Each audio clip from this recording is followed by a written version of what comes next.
আমি গোটা সীমান্তে আমি বিএনপি করি। আমার বয়স প্রায় 60 বছর।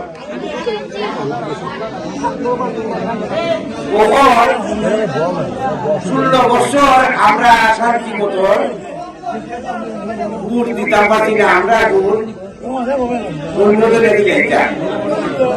আমরা ইফতার পার্টিও শান্তি মতন 16 বছর পারি না। কিছু সংখ্যক আওয়ামী লীগের যন্ত্রণায় আমরা পারছি না। তখন আল্লাহ হুকুম হয়েছে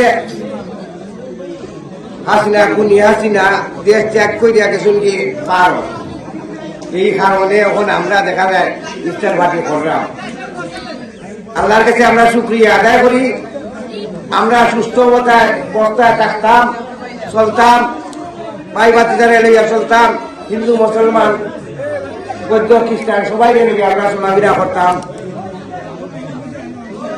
দোয়া করবা আমার লাগি